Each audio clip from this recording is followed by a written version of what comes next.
வணக்கம் மாணவ செல்வங்களே, நான் கண்மணி. இன்றைய அமர்வை குறிப்பிட்ட வெப்பத்துடன் தொடங்குவோம். அது என்ன? நிலம் காலையில் குளிர்ச்சியாகவும் பகலில் வெப்பமாகவும் இருப்பதை நீங்கள் உணர்ந்திருக்கலாம். ஆனால் ஒரு ஏரியில் உள்ள நீர் காலை மற்றும் மதியம் என இரு வேளைகளிலும் குறிப்பிட்ட வெப்பநிலையில் இருக்கும்.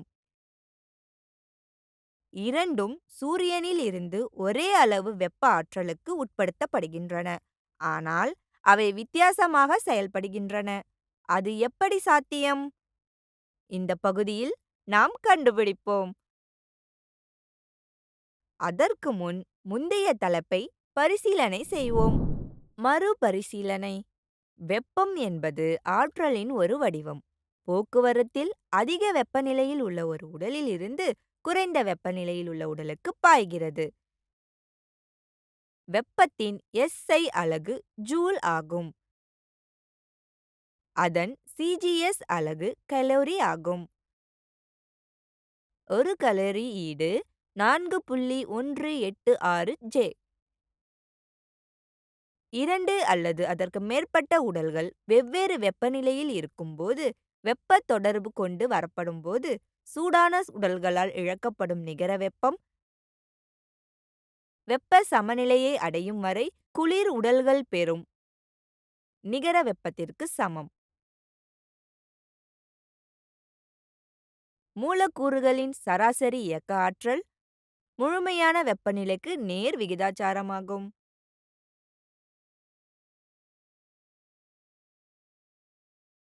கற்றுக்கொள்வீர்கள்.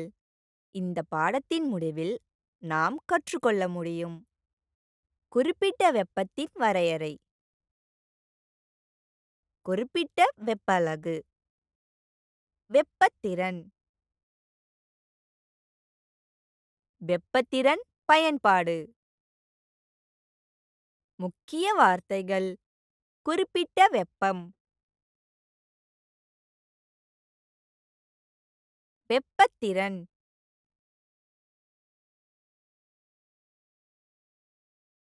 Joule, kelvin.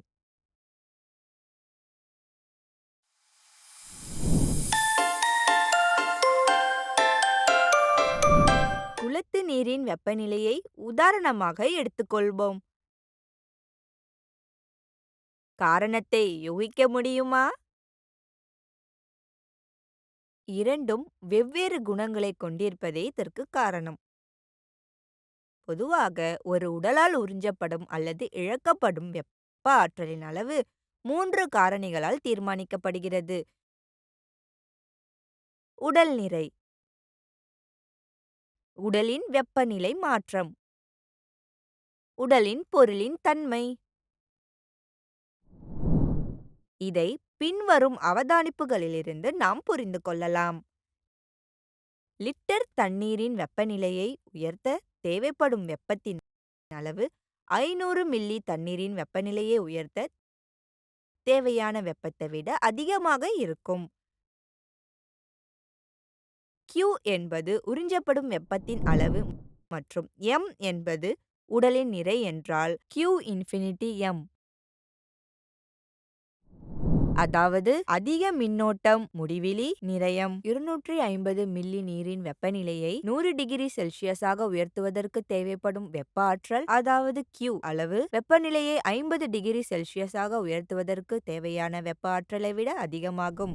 இங்கே Q∞ டெல்டா T அதாவது அதிக மின்னோட்டம் முடிவிலி டெல்டா வெப்பநிலை. இங்கு டெல்டா T என்பது உடலின் வெப்பநிலையில் ஏற்படும் மாற்றமாகும். இவ்வாறு ஒரு பொருளின் வெப்பநிலை டெல்டா T ஆல் மாறும்போது இழந்த அல்லது பெறும் வெப்பம் Q∞ M டெல்டா T.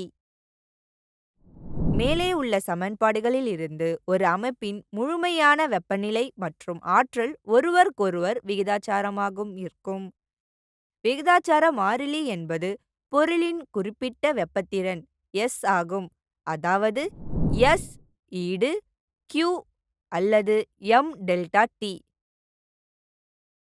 ஒரு பொருளின் குறிப்பிட்ட வெப்பத்திறன் என்பது 1 கிலோ பொருளின் வெப்பநிலையை 1 டிகிரி செல்சியஸ் அதாவது 1 பாகை சி அல்லது 1 கே ஆல் உயர்த்துவதற்கு தேவைப்படும் வெப்பத்தின் அளவு என வரையறுக்கப்படுகிறது.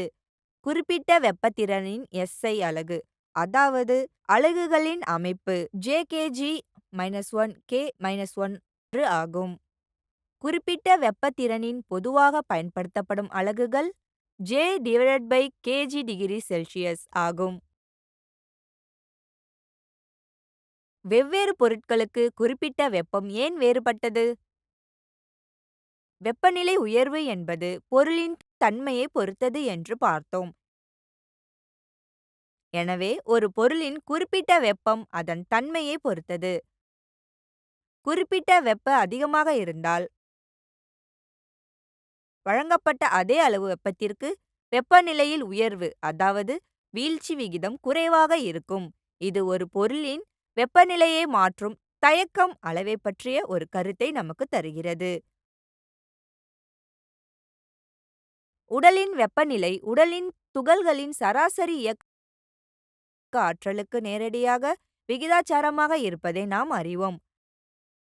அமைப்பின் மூலக்கூறு அதாவது உடல் அல்லது பொருள் நேரியல் இயக்க ஆற்றல், சுழற்சி இயக்க ஆற்றல், அதிர்வு ஆற்றல் மற்றும் மூலக்கூறுகளுக்கு இடையே சாத்தியமான ஆற்றல் போன்ற பல்வேறு வகையான ஆற்றலை கொண்டுள்ளன. அமைப்பின் மொத்த ஆற்றல் அமைப்பில் உள் ஆற்றல் என்று அழைக்கப்படுகிறது.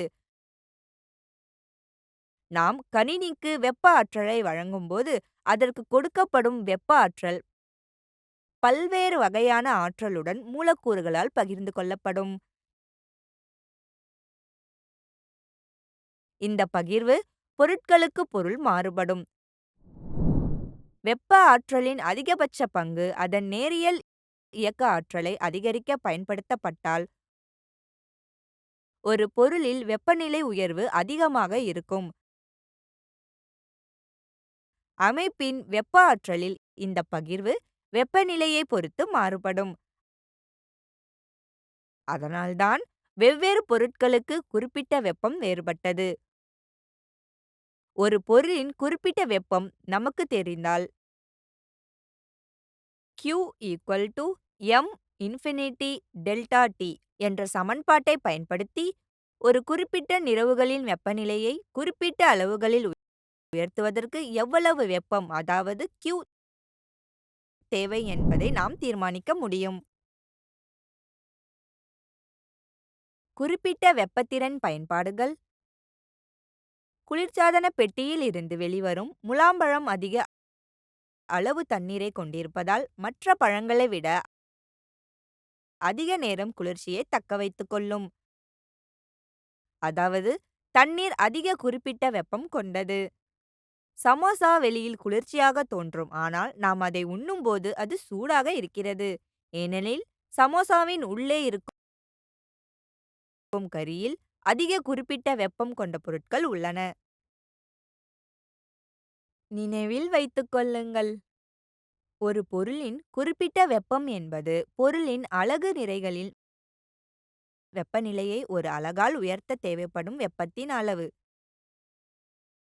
ஒரு உடலால் உறிஞ்சப்படும் அல்லது இழக்கப்படும் வெப்ப ஆற்றலின் அளவு 3 காரணிகளால் தீர்மானிக்கப்படுகிறது. உடலின் நிறை, உடல் வெப்பநிலையில் மாற்றம் மற்றும் உடலின் பொருளின் தன்மை. குறிப்பிட்ட வெப்பத்திறனின் எஸ்ஐ அலகு அதாவது அலகுகளின் அமைப்பு Jkg-1 K-1 ஆகும்.